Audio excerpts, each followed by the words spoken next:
Well, welcome to the SloNova project, or the Rescue Nova. We're not sure which we're going to call this. Over to Sid's shop.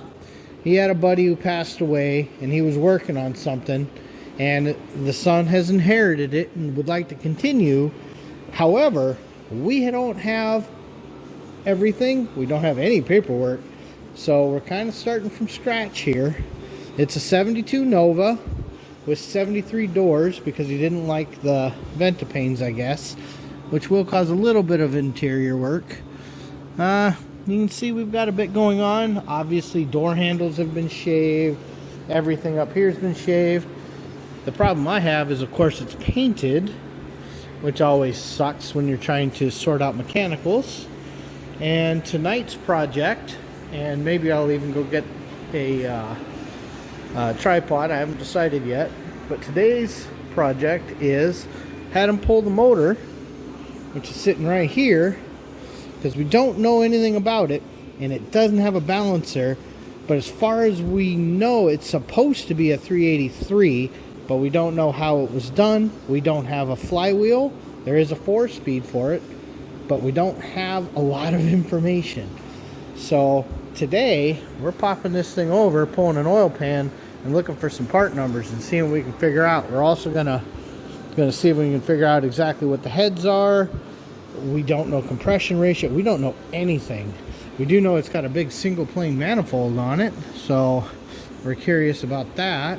Not necessarily a choice if it's got low compression, but we'll find out. We've got some things to learn. It's a straight plug, not an angle. Obviously, it's a small block Chevy. And, yeah, 2-piece, so older. What else can we discern? Somebody smoothed the block. So, you know, somebody did put some work into that. It's not perfectly smooth, but they did a little bit of work. We do got, obviously, casting numbers. It is a 10 block, so it'll be a high nickel block. So, we're just going to see if we can figure out what everything is here. Okay. I can see a few tools I'm going to have to bring at some point. You know, I didn't even think about bringing my snout tool here for rotating. We got the valve covers off and got the valley open. Not digging that I have one hardened push rod aftermarket, and the rest of them are from another set. It's not the end of the world, but it makes me a little concerned. You know, mixed match parts always make me nervous. Couple things, you know, you can tell that this obviously was cleaned at some point. I mean, the valley looks nice. It's dusty. It's probably been years. The other thing I definitely notice is these are definitely just stock style GM heads. I haven't decoded them or looked at them. The ports are reasonable. They're not anything crazy here. So, but you can see down in here maybe. Oh, let me go get a light. Because we'll look down at the back side of the valves. So you kind of look down in here, and I don't see any porting work done. And the valves do have okay, so the heads are used and they were probably cleaned by somebody, but the valves were not reground. There's carbon on that one. I don't know that that shows up. Let me try like that. Nah, it just doesn't show up. But on the back of this valve here, it sure looks like I see carbon, which means these were probably cleaned up, but you know, I don't know that the seats were done and valves were ground. But either which way, so we got iron heads. We haven't looked up the port size on them yet or anything, so we'll get there. Just doing some prelim looking. And one of the first things I noticed was when I reached in this hole, I couldn't feel a timing chain. So then you come over here and you look and go, ah, crap. I think this has got a gear drive in it or no chain. I see lube and I see teeth. So I got a feeling old Pete Jackson's been in here. So we'll be finding out. I know an awful lot of old guys love that worry sound. It makes it sound like the engine's got a supercharger. Also, whoever did put it together the first time, they screwed up. Don't use these. Never put these in here. Never, never, never, never, never use those. Those are garbage. Just throw those away. Build up RTV on the China wall. Now, if you don't know what you're doing, there is a oil feed here, and it should have a plug in it, not tape, so we'll get a plug in that. We don't want anything falling down in there. That is right after the oil pump. So at this point, I think we're going to go ahead and flip her and pull the oil pan and start taking a look. I'm not worried about heads because honestly they're the easiest thing here to change. So we're going to keep looking. Finally got the oil pan off and this thing on this homemade stand turned over. Don't understand spending the money on this nice one-piece gasket and then ruining it with all this RTV. So now we can't reuse it. But, you know, we didn't do that. Somebody did braze the pickup, it looks like. So they didn't want that going anywhere. But spent all that time and still kept the nylon drive coupling. So I'll have to deal with that. And somebody at some point's been in here because you can see we've definitely got cap pads and rod caps are identified. So we also have what looks like some junkyard writing on here. So that's always interesting. But so we got 1, 2, 3, 4, 5, 6, 7. Yeah, unusual way because they are labeled on the cap. So this might be its second rebuild. But one of the things we want to do is just, I don't know that we have to actually question whether it was rebuilt. It's all still absolutely slathered with assembly lube. But at this point, we still don't know what we have. We're going to take a look down in here, see what we can see. We lost our light. Okay, so looking down in there, there's not any assembly lube on the cam anymore. It's been sitting for too long. And it looks like, it's hard to tell with these pistons, but they don't look all that well finished. So I'm going to probably say we've got some hypers sitting here. We just don't know. I wish we had some kind of paperwork on them. But, okay. Either which way, one of the things we're looking for, because we don't know what we have here. We don't have a balancer, and we don't have the flywheel. So we're not sure about our balance. We do have a giant amount of material missing here. And quite a bit of material missing here in this counterweight. But I don't think that's going to be enough to make her internally balanced. So our next thing is go ahead and checking out what our stroke is. I've got a casting number on our crank right here. So you can see right here, 398-24442. So we'll look that up in just a minute. Not sure what we've got going on here where it says 105781 in junkyard paint. So we're gonna have to see if we can decipher what he has written here and also see if there's any other notes written anywhere in here. So that's kind of where we're at right now. But it does look like it was a rebuild. I mean, there's assembly lube everywhere on the bearings, so that makes us feel a little better. The cam, it's hard to tell. I'm trying to decide if this cam's been run before or not. It could just be looking a little ugly from sitting.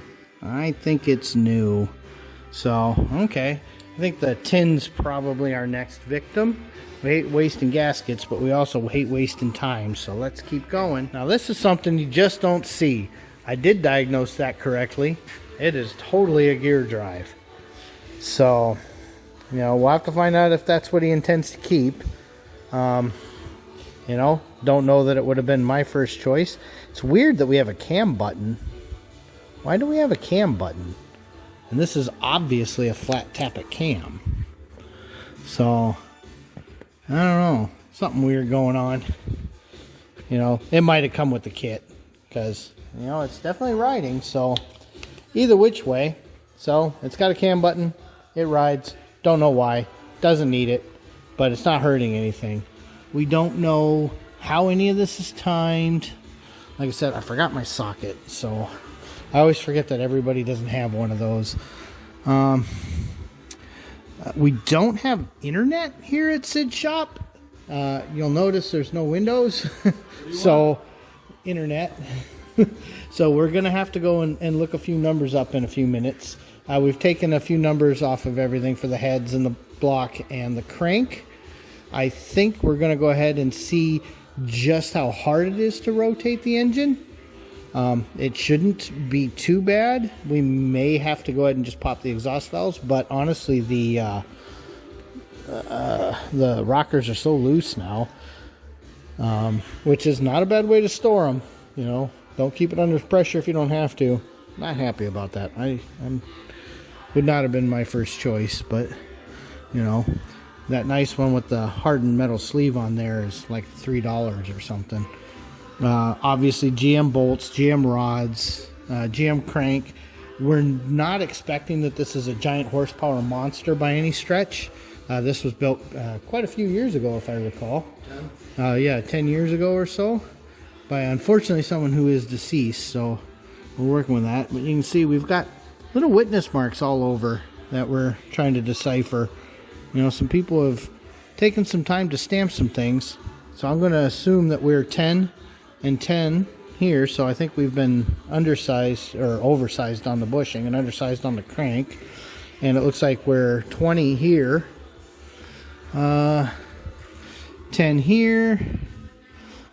I don't know what B is supposed to mean, so we'll have to see if we can get a machinist to tell us what's going on there, but I do believe that means 10, 10, 10, and 20 on their sizes, which makes buying bearings really, really fun. So we will continue pulling things down. Between a pry bar and just kind of spacing out a bolt, which is really sketchy and I don't like it, we've moved to the point where we're looking at a rod here, and I'm very doubtful that this is a stroker.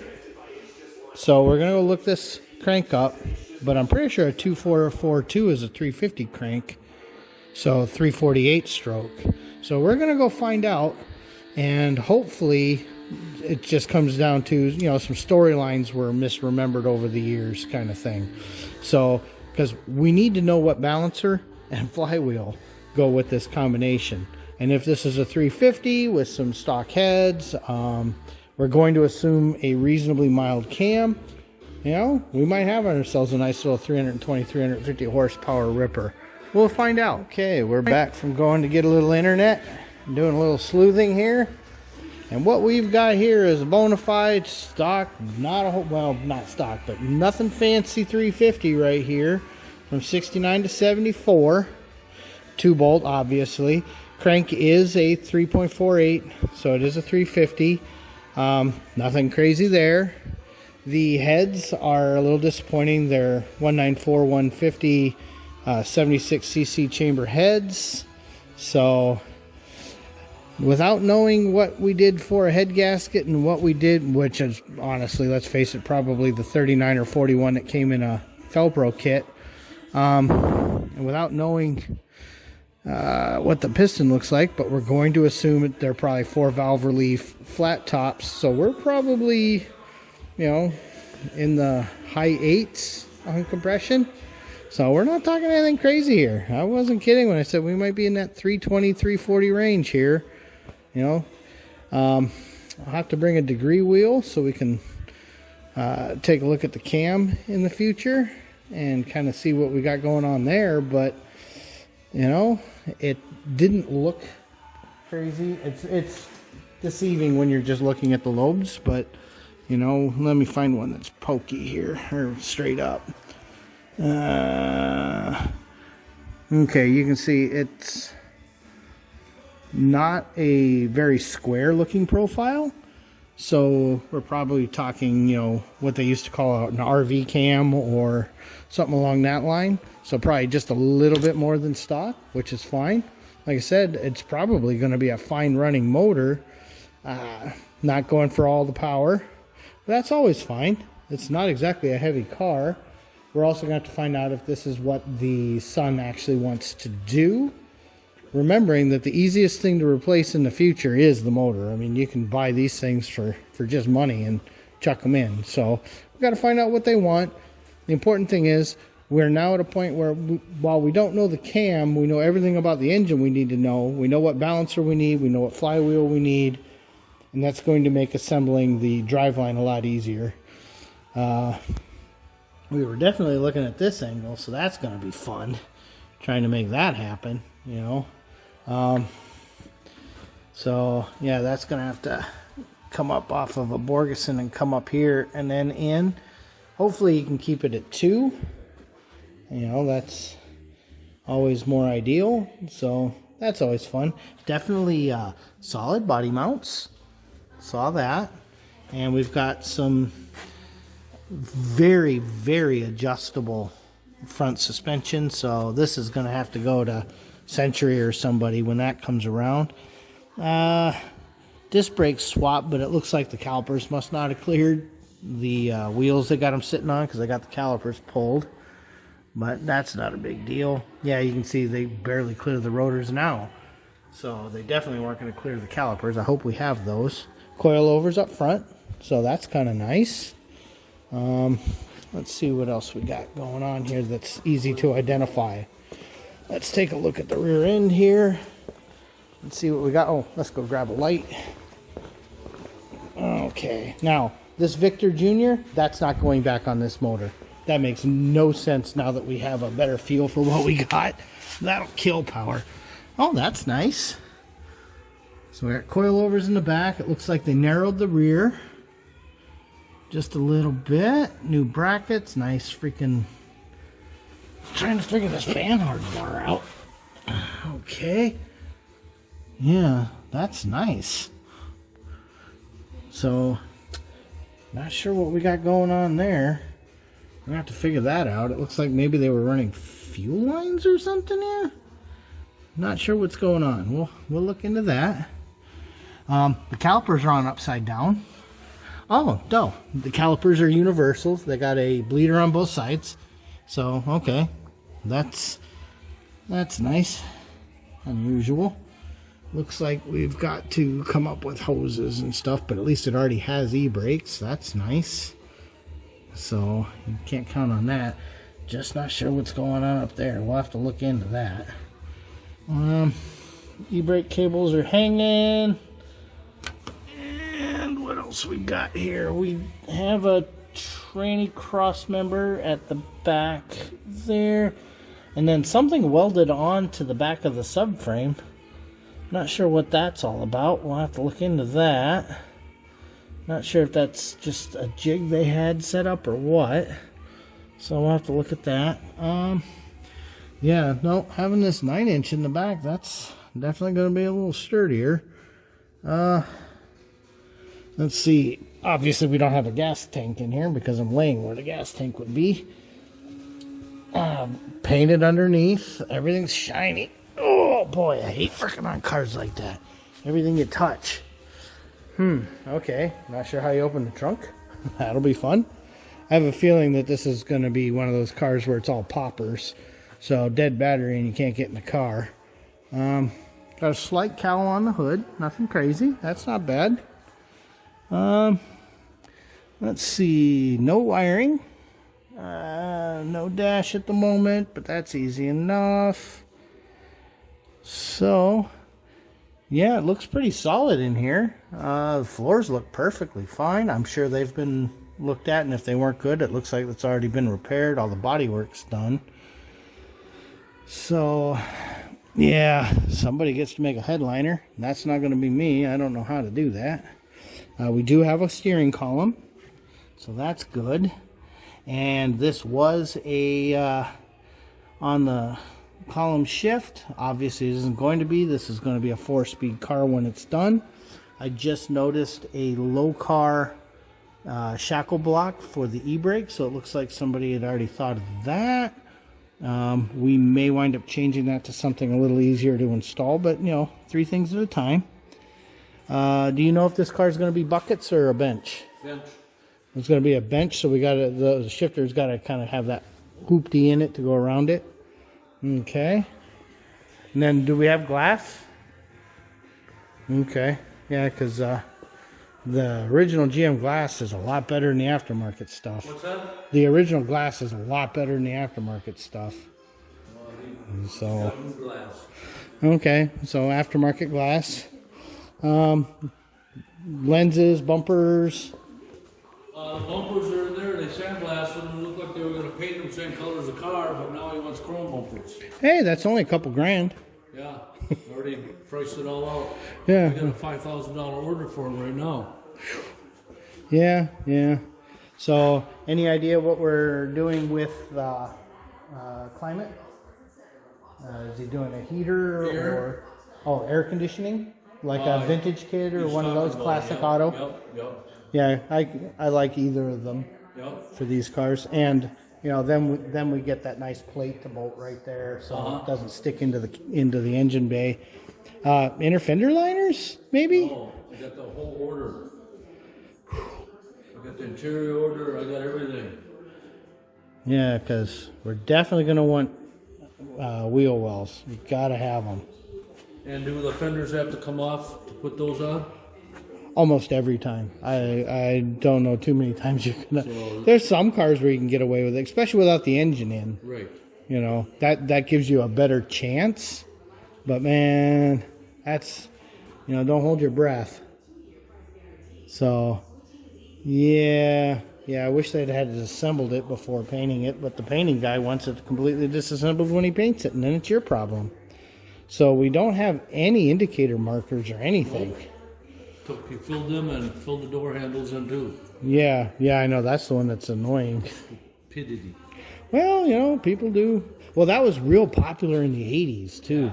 And I bet that's why he was going to paint the bumper, because that's how the 80s were. Right. They painted everything one color, like all the trim, everything. Like the 66 Catalina. Yeah, where they painted all the same. Yep. Yeah, just like the Catalina. Now you pay the price for a chrome. Yeah, well. The chrome don't get you home. No, but it sure looks nice. Yeah, I know. So, okay. Well, let's keep it sleuthing.